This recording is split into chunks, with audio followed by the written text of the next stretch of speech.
प्रश्न संख्या 70 है। बौद्ध ग्रंथ जिसका नाम है अंगुत्तर निकाय, उसमें जो उल्लेखित है 16 महाजनपद, उसमें मत्स्य जनपद की जो है राजधानी कौन सी थी? विराटनगर, शिवी, नगरी, सूरसेन। तो जो मत्स्य जनपद की राजधानी थी वो थी विराटनगर। ऑप्शन नंबर ए इसका सही उत्तर है। अब हम पढ़ेंगे राजस्थान के जनपद। आर्यों के प्रसार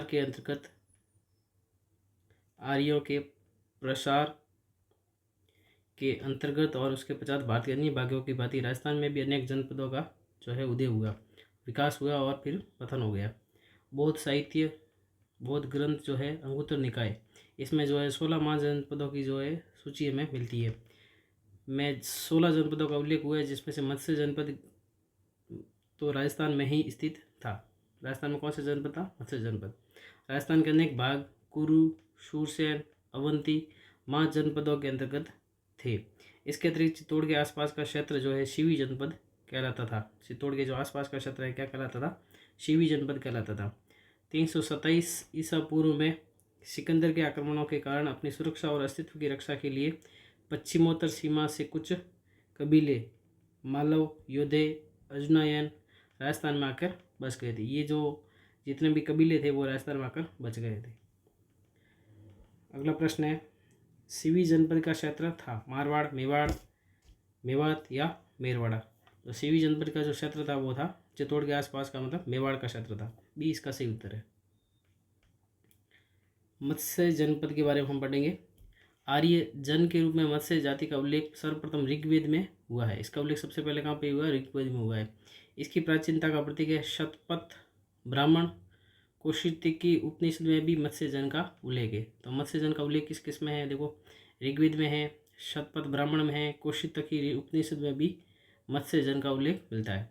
महाभारत में भी जो है मत्स्य जनपद की गणना भारत के प्रमुख जनपदों में की गई है। अनुमान है कि दक्षिण में इसका विस्तार चंबल की पहाड़ियों तक और पश्चिम में पंजाब में सरस्वती नदी के जंगलों तक इसका विस्तार था। इस प्रदेश में आधुनिक जो है अभी वर्तमान के कौन कौन से भाग आते थे मत्स्य जनपद में? जयपुर, अलवर, धौलपुर, करौली और भरतपुर के कुछ भाग इसमें सम्मिलित थे। महाभारत काल में मत्स्य जनपद का शासक जो था वो विराट था। इसने जयपुर से 85 किलोमीटर दूर विराट नगर, जिसको बैराट भी कहते हैं, ये नगर उन्होंने बसाया था और उसे मत्स्य जनपद की राजधानी बनाया था। विराट की पुत्री थी उत्तरा। विराट की पुत्री का नाम क्या था? उत्तरा था। इसका विवाह जो है अर्जुन के पुत्र अभिमन्यु के साथ हुआ था। विराट की पुत्री उत्तरा का विवाह किसके साथ हुआ था? अर्जुन के पुत्र अभिमन्यु के साथ हुआ था। इन्हीं का पुत्र परीक्षित कालांतर में पांडवों के राज्य का उत्तराधिकारी बना था। ये बाद में पांडवों के जो राज्य था उसका उत्तराधिकारी बना था परीक्षित। महाभारत काल के पश्चात मत्स्य जनपद के इतिहास के संबंध में अधिक जानकारी नहीं मिलती है, किंतु डॉक्टर गोपीनाथ शर्मा का मत है कि महाभारत के बाद कुरु और यादव जनपद निर्बल हो गए थे। इन शक्तिशाली जनपदों की निर्बलता का लाभ उठाकर मत्स्य राज्य जो है शक्तिशाली हो गया था। उसकी राजधानी जो थी वो विराटनगर थी। इसकी समृद्धि में वृद्धि हुई। मत्स्य जनपद के निकट आधुनिक अलवर के कुछ भागों में शाल्व जाति रहती थी। कहाँ पे रहती थी? अलवर के कुछ भागों में। कौन सी जाति? शाल्व जाति। अस्पष्ट सीमा को लेकर इन दोनों में प्राय संघर्ष होता रहता था। शाल्वों की भांति चेदी जनपद भी मत्स्य जनपद का पड़ोसी था। चूंकि दो पड़ोसी राजनीतिक शक्तियों में प्राय शत्रुता रहती है, अतः चेदी और मत्स्य जनपद में भी संघर्ष चलता रहता था। एक अवसर पर चेदी राज्य ने पूर्ण शक्ति के साथ मत्स्य राज्य पर आक्रमण कर मत्स्य जनपद को चेदी जनपद में मिला लिया था। एक अवसर पर चेदी राज्य ने क्या किया था? पूर्ण शक्ति के साथ में मत्स्य जनपद पर आक्रमण किया और उसको अपने में मिला दिया था। अनुमान है कि मत्स्य जनपद अधिक समय तक चेदी जनपद के अधीन नहीं रहा और कुछ समय बाद ही उसने अपनी स्वतंत्रता पुनः प्राप्त कर ली। कुछ समय बाद ही मत्स्य जनपद मगध की साम्राज्यवादी नीति का शिकार हो गया। मगध के सम्राटों ने भारत के अन्य जनपदों की भांति मत्स्य जनपद को भी जीत कर मगध साम्राज्य में मिला दिया था। मगध राज्य था, उसने मत्स्य जनपद को अपने अंदर मिला दिया था। मौर्यों के शासनकाल में मत्स्य जनपद मौर्य साम्राज्य के अंतर्गत था। मत्स्य जनपद की राजधानी विराटनगर से प्राप्त अशोक का शिलालेख और अन्य मौर्यों के अवशेष भी इस तथ्य की पुष्टि करते हैं। अब इससे संबंधित और क्या क्या प्रश्न बनते हैं वो हम देख लेते हैं। प्रश्न संख्या 72 है, मत्स्य जनपद का उल्लेख किया गया किस किस में उल्लेख है? महाभारत में, ऋग्वेद में, शतपथ ब्राह्मण में, कौशिकी उपनिषद में। तो मत्स्य जनपद का जो उल्लेख है वो इन सभी में मिलता है। तो इसका सही उत्तर है ऑप्शन नंबर डी, 1 2 3 4। अगला प्रश्न है, मत्स्य जनपद में शामिल थे जयपुर, अलवर, धौलपुर, करौली और भरतपुर।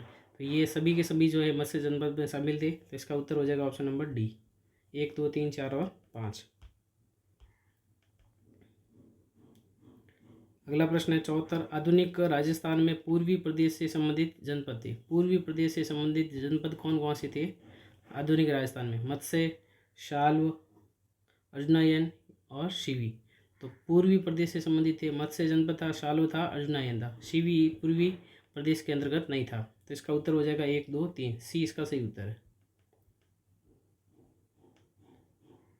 अगला प्रश्न है, मत्स्य जनपद का अधिकार करने वाले जनपद या राज्य थे। मत्स्य जनपद का अधिकार किसने किया था? चेदी जनपद, मगध राज्य, मौर्य साम्राज्य, शिवी जनपद। तो इसका जो अधिकार करने वाले थे वो चेदी जनपद था, मगध जनपद था, मौर्य साम्राज्य भी था। शिवी जनपद इसका अधिकार करने वाला नहीं था। तो इसका सही उत्तर हो जाएगा 1 2 और 3, डी इसका सही उत्तर है। नेक्स्ट प्रश्न है, राजपूत काल कहलाता है? 5वीं से 10वीं शताब्दी, 7वीं से 12वीं शताब्दी, 8वीं से 12वीं शताब्दी, 9वीं से 13वीं शताब्दी। तो राजपूत काल जो है वो कहलाता था 7वीं से 12वीं शताब्दी, बी इसका सही उत्तर है। चीनी यात्री ह्वेनसांग जो है किसके काल में भारत आया था? किसके काल में भारत आया था? ह्वेनसांग, चीनी यात्री ह्वेनसांग। वीर सिंह के काल में, हर्षवर्धन के काल में, नागबर द्वितीय के काल में, राज्यपाल के काल में। तो चीनी यात्री ह्वेनसांग आया था हर्षवर्धन के काल में। तो बी इसका सही उत्तर है। नेक्स्ट हम पढ़ेंगे राजपूतों की उत्पत्ति के बारे में। राजपूतों की उत्पत्ति किस प्रकार से हुई थी?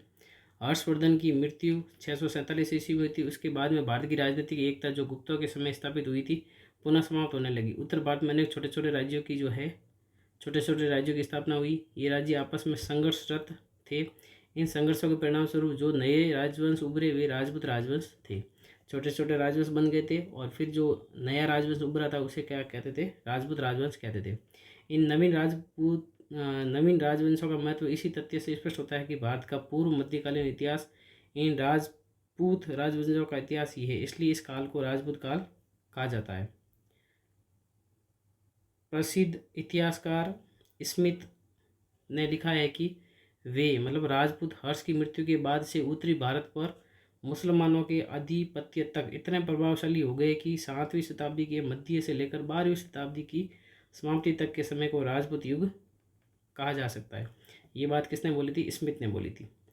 राजपूत कौन थे? ये प्रश्न आज भी उलझा हुआ है। विद्वानों ने इस विषय में अनेक मत प्रतिपादित किए, किंतु कोई भी मत ऐसा नहीं है जो पूरी तरह सर्वमान्य हो। डॉक्टर गौरी शंकर हीराचंद ओझा ने राजपूतों की उत्पत्ति के विषय में लिखा है कि राजपूत शब्द का प्रयोग नया नहीं है। प्राचीन काल के ग्रंथों में इसका व्यापक प्रयोग हुआ है। इसका प्रयोग राजपूत का शब्द का प्रयोग कहाँ हुआ है? देखो, एक तो चाणक्य के अर्थशास्त्र में हुआ है, कालिदास के नाटकों में हुआ है, बाण भट्ट का हरचरित्र में भी इसका प्रयोग हुआ है और कादम्बरी में भी इस शब्द का प्रयोग किया गया है। चीनी यात्री ह्वेनसांग ने भी जो हर्षवर्धन के समय आया था, राजाओं को कहीं क्षत्रिय तो कहीं राजपूत उसने लिखा है। डॉक्टर ओझा द्वारा सुझाया गया ये मत सर्वमान्य नहीं है। राजपूत शब्द का प्रयोग एक जाति के अर्थ में मुसलमानों के आगमन से पूर्व प्राप्त नहीं हुआ है। यद्यपि शासक वर्ग यानी क्षत्रियों के लिए राजपूत शब्द का प्रयोग अवश्य किया जाता था। आगे ही की पंक्तियों में हम इस संबंध में महत्वपूर्ण विद्वानों के मतों का अध्ययन करेंगे। उनके मत व उस पर अन्य विद्वानों की टिप्पणियों को भी हम जानेंगे कि किसने राजपूतों की उत्पत्ति के बारे में क्या क्या लिखा है। अगला प्रश्न है प्रश्न संख्या 78 है, राजपूत शब्द का किन प्राचीन ग्रंथों में भी उल्लेख मिलता है? राजपूत शब्द का उल्लेख किन किन ग्रंथों में मिलता है? अर्थशास्त्र, हर्षचरित्र, कादम्बरी, कालिदास के नाटक। तो राजपूत शब्द का उल्लेख जो है इन सभी में मिलता है। तो इसका सही उत्तर हो जाएगा ऑप्शन नंबर डी, 1 2 3 और 4। अगला प्रश्न है, राजपूतों की उत्पत्ति भारतीय आर्यों मतलब राजनीय वर्ग से मानने वाले विद्वान कौन थे? राजपूतों की जो उत्पत्ति है वो आर्यों से मानने वाले कौन कौन थे उसके बारे में हमें बताना है। तो पहला ऑप्शन है GH ओझा, CV वैद्य, दशरथ शर्मा, गोपीनाथ शर्मा। कूट लिखे हुए 1 और 2, 1 और 3, 1 2 और 3, 1 2 3 और 4। तो राजपूतों की जो आर्यों से उत्पत्ति मानने वाले हैं वो है 1 और 2। मतलब GH ओझा और CV वैद्य। ये आपको अच्छे से याद रखना है, एग्जाम में ऐसे प्रश्न पूछे जाते हैं कि किसके मत के अनुसार राजपूतों की उत्पत्ति आर्यों से हुई है, तो GH ओझा और CV वैद्य के अनुसार हुई है। अब हम देखते हैं कि आर्यों की संतान इसको के बारे में किसने किसने क्या बोला था। तो डॉक्टर गौरीशंकर हीराचंद ओझा मतलब GH ओझा और CV वैद्य राजपूतों को भारतीय आर्यों के क्षत्रिय वर्ण राजनीय वर्ग की जो है संतान मानते हैं। तो आर्यों से उत्पत्ति कौन कौन मानते हैं? हीराचंद ओझा और CV वैद्य। उनके कथनानुसार राजपूत प्राचीन क्षत्रियों की तरह अश्व व शस्त्र की पूजा करते थे, अश्व की और अस्त्र की पूजा करते थे। प्राचीन आर्यों की भांति यज्ञ व और बलि में भी उनका विश्वास था। उनके सुडौल शारीरिक गठन, लंबी नाक और लंबे सिर से ये प्रमाणित होता है कि वे आर्यों की संतान थे। ये सब उन्होंने तर्क दिए थे कि जो राजपूत थे वो वैदिक आर्यों की संतान थे। कौन कौन किसने ये मत दिया था? गौरीशंकर हीराचंद ओझा और CV वैद्य ने दिया था। नेक्स्ट प्रश्न है, आबू पर्वत पर ऋषि वशिष्ठ द्वारा हवन कुंड की रक्षा हेतु उत्पन्न किए गए वीर योद्धा कौन थे? जो हवन कुंड हो रहा था उसकी रक्षा के लिए कौन कौन से वीर योद्धा उत्पन्न किए गए थे आबू पर्वत पर ऋषि वशिष्ठ द्वारा, वो हमें बताना है। परमार, पाल, चालुक्य, प्रतिहार और चौहान। तो इसमें जो उत्पन्न किए गए योद्धा थे वो थे परमार थे, चालुक्य थे, प्रतिहार थे और चौहान थे। पाल इसमें नहीं थे। तो इसका उत्तर हो जाएगा 1, 3, 4 और 5। 1, 3, 4 और 5 ये इसका सही उत्तर है। तो ये 4 वंश थे, परमार, चालुक्य, प्रतिहार और चौहान। ये इसका सही उत्तर हो जाएगा। अब हम देखते हैं अग्निकुंड से उत्पन्न सिद्धांत क्या क्या था इसमें। अग्निकुंड से उत्पन्न चंद बरदाई जो अजमेर के शासक पृथ्वीराज तृतीय का दरबारी विद्वान था। आपको ये ध्यान रखना है, चंद बरदाई किसका दरबारी विद्वान था? ये था पृथ्वीराज चौहान तृतीय का दरबारी विद्वान था। इसका सुप्रसिद्ध ग्रंथ है पृथ्वीराज रासो। उसमें इन्होंने राजपूतों की जो उत्पत्ति है वो अग्निकुंड से बताई है। तो चंद बरदाई जो है वो राजपूतों की उत्पत्ति किससे मानता है? अग्निकुंड से मानता है। उसने लिखा है कि आबू पर्वत पर निवास करने वाले विश्वामित्र, गौतम, अगस्त्य, अन्य ऋषि जो है धार्मिक अनुष्ठान करते थे। इन अनुष्ठानों को राक्षस मांस, हड्डी और मलमूत्र डालकर अपवित्र कर देते थे। वशिष्ठ मुनि ने इसे निपटने हेतु यज्ञ कुंड से 3 योद्धा उत्पन्न किए जो परमार, चालुक्य और प्रतिहार कहलाए। किंतु जब ये तीनों भी रक्षा करने में असमर्थ सिद्ध हुए थे, वशिष्ठ ने जो चौथा योद्धा उत्पन्न किया, प्रथम 3 से ज़्यादा ताकतवर और हथियार से सुसज्जित था, जिसका नाम था चौहान। तो ये बात कौन बता रहे? चंद बरदाई बता रहे कि पहले 3 योद्धा उत्पन्न किए थे, परमार, चालुक्य और प्रतिहार। फिर इनसे भी काम नहीं बना तो चौथा जो योद्धा उत्पन्न हुआ था वो था चौहान। चंद बरदाई के अनुसार इस तरह राजपूतों की उत्पत्ति जो है मुनि वशिष्ठ द्वारा अग्निकुंड से हुई है। तो आपको इसमें ध्यान रखना है कि अग्निकुंड का जो सिद्धांत है वो मानने वाले कौन थे? चंद बरदाई थे। इनकी जो ग्रंथ है वो है पृथ्वीराज रासो। यद्यपि आज के युग में इस कथा को स्वीकार नहीं किया जा सकता, किंतु इस कथा में अंतर्निहित संकेतों को विद्वानों ने समझने का प्रयास किया है। मतलब आज के युग में इस कथा को जो है मानना बहुत कठिन है। विद्वानों के अनुसार संभवतः प्राचीन काल के क्षत्रिय जो बौद्ध बन गए थे, या प्राचीन आदिवासी भील, मीणा आदि, या विदेशी आक्रमणकारी शक्तियाँ थी, शक, गुण, युचि आदि की यज्ञ या अग्नि द्वारा शुद्धि करके क्षत्रिय वर्ण में शामिल किया गया हो। ये कथा इसी घटना की साहित्यिक प्रस्तुति हो। तो लोग ऐसा मानते थे कि जो विदेशी शक्तियाँ थी उनको जो है यज्ञ द्वारा या शुद्धि करके क्षत्रिय वर्ण में शामिल किया गया था। तो मान रहे थे कि ये कथा इस प्रकार से हो सकती है। फिर अगला सिद्धांत है ब्राह्मणों से उत्पत्ति का सिद्धांत। ब्राह्मण से उत्पत्ति कौन कौन इसमें मानने वाले हैं? सर्वप्रथम डॉक्टर DR भंडारकर ने गोहिल राजपूतों की उत्पत्ति नागर ब्राह्मणों से बतलाई है। तो DR भंडारकर जो है गोहिल राजपूतों की उत्पत्ति किससे मानते हैं? नागर ब्राह्मणों से मानते हैं। राजपूतों के ब्राह्मण वंशी होने के साक्ष्य के रूप में डॉक्टर भंडारकर बिजोलिया शिलालेख का उल्लेख करते हैं, जिसमें वासुदेव चौहान के उत्तराधिकारी सामंत को वत्स गोत्रीय ब्राह्मण बताया गया है। इसके अतिरिक्त उनके अनुसार राजशेखर ब्राह्मण का विवाह अवंती सुंदरी के साथ होना चौहानों का ब्राह्मण वंश से उत्पत्ति का अकाट्य प्रमाण माना जाता है। डॉक्टर गोपीनाथ शर्मा ने भी मेवाड़ के गुहिलों को नागर जाति के ब्राह्मण गुहे दत्त का वंशज बताया है। तो गोपीनाथ शर्मा भी जो है ब्राह्मण वंश से उत्पत्ति के इस सिद्धांत को मानते हैं। मेवाड़ के महाराणा कुंभा ने भी जयदेव के गीत गोविंद तो गीत गोविंद की टीका किसने लिखी है? जयदेव ने लिखी है। उसके अनुसार ये स्वीकार किया है कि गुहिलोत जो थे वो नागर ब्राह्मण गुहेदत्त की संतान थे, किंतु कुछ अन्य इतिहासकार खासकर डॉक्टर दशरथ शर्मा जो है इस मत को स्वीकार नहीं करते हैं। उनके अनुसार कई बार राजपूत अपने पुरोहितों का गोत्र अपना लेते हैं, इस कारण ये भ्रम हो जाता है कि राजपूत जो थे ब्राह्मण थे। डॉक्टर दशरथ शर्मा इस मत का तर्क सहित खंडन भी करते हैं। मतलब डॉक्टर दशरथ शर्मा जो है ब्राह्मणों से उत्पत्ति के सिद्धांत को नहीं मानते। तो ब्राह्मणों से उत्पत्ति के सिद्धांत को मानने वाले दो नाम याद रखना आपको, डॉक्टर DR भंडारकर और गोपीनाथ शर्मा। नेक्स्ट प्रश्न लेते हैं। चंद बरदाई द्वारा अपने ग्रंथ पृथ्वीराज रासो के अनुसार ऋषि वशिष्ठ के हवन की कुंड की रक्षा हेतु सबसे अंत में किस वीर योद्धा का उत्पन्न किया गया था? चौहान, चालुक्य, परमार या प्रतिहार? तो सबसे अंत में जो योद्धा उत्पन्न हुआ था वो था चौहान। ये इसका सही उत्तर है। गुहिलों की उत्पत्ति नागर ब्राह्मणों से मानने वाले विद्वान कौन थे जिन्होंने बिजूली अभिलेख को आधार माना है? DR भंडारकर, दशरथ शर्मा, CV वैद्य, गोपीनाथ शर्मा। तो गुहिलों की उत्पत्ति नागर ब्राह्मणों से मानने वाले हैं डॉक्टर DR भंडारकर। ये इसका सही उत्तर है। नेक्स्ट प्रश्न लेते हैं।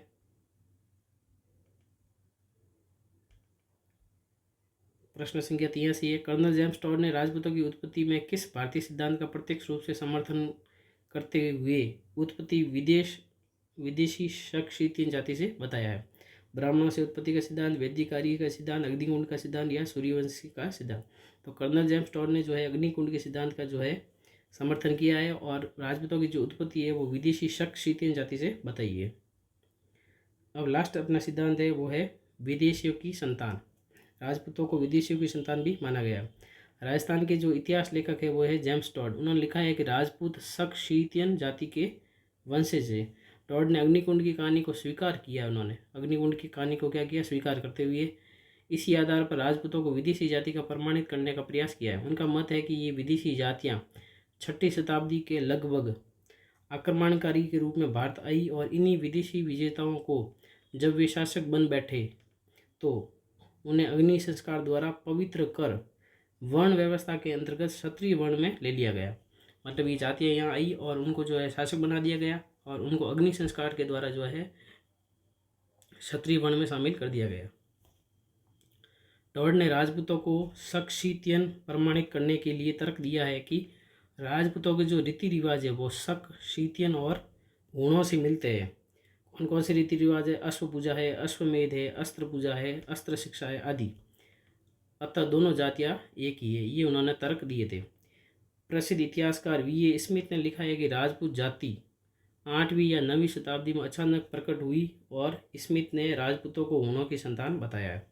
तो स्मिथ के अनुसार राजपूत किसकी संतान थे? हुणों की संतान थे। इन मतों को स्वीकार जो है नहीं किया जा सकता।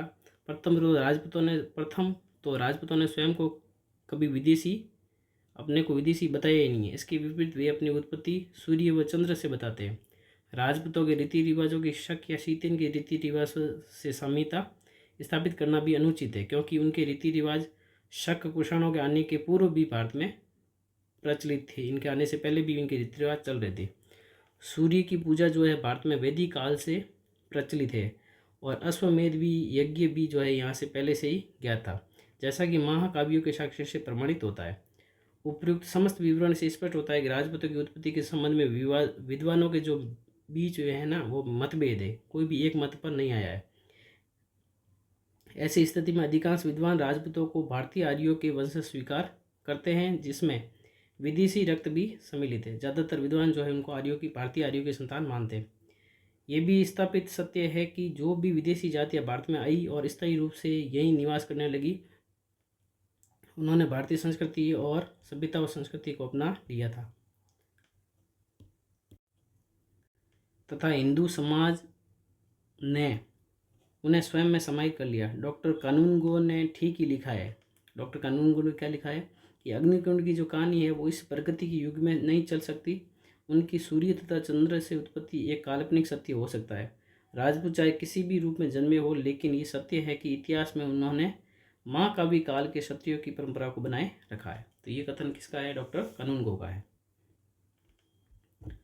प्रश्न संख्या 84 है। कर्नल जेम्स टॉड ने किन समानताओं के आधार पर राजपूतों की उत्पत्ति शक जाति से बताइए। कौन कौन सी समानताएं थी? अश्व पूजा, अश्वमेध, अस्त्र पूजा, मूर्ति पूजा, अस्त्र शिक्षा। तो इसमें जो थे वो थे अश्व पूजा था, अश्वमेध भी था, अस्त्र पूजा भी थी, मूर्ति पूजा इसमें नहीं था शामिल, अस्त्र शिक्षा भी थी। तो इसका आंसर हो जाएगा 1, 2, 3 और 5। सी इसका, सॉरी डी इसका सही उत्तर हो जाएगा 1, 2, 3 और 5। तो ये प्रश्न संख्या 84 था। लास्ट प्रश्न लेते हैं, प्रश्न संख्या 85। राजपूतों की उत्पत्ति हुणों से बताने वाले विद्वान कौन थे? Colonel Tod, Jackson, D R. Bhandarkar और वी.ए. स्मिथ। तो राजपूतों की जो उत्पत्ति हुणों से बताने वाले थे वो है वी.ए. स्मिथ। तो ये इसका उत्तर हो जाएगा डी। यदि आपको मेरे द्वारा की गई मेहनत जो है पसंद आ रही है तो वीडियो को लाइक ज़रूर करें, और अगर आपने चैनल को सब्सक्राइब नहीं किया, सब्सक्राइब करके अपने दोस्तों के साथ में वीडियो को शेयर ज़रूर करें। तो मिलते हैं नेक्स्ट वीडियो में। नेक्स्ट वीडियो में हम पढ़ेंगे गोहिल वंश के बारे में। तो इस वीडियो में इतना ही, मिलते हैं नेक्स्ट वीडियो में। धन्यवाद। Thank you for watching this video. If you enjoyed it, please hit the like button and the bell notification icon.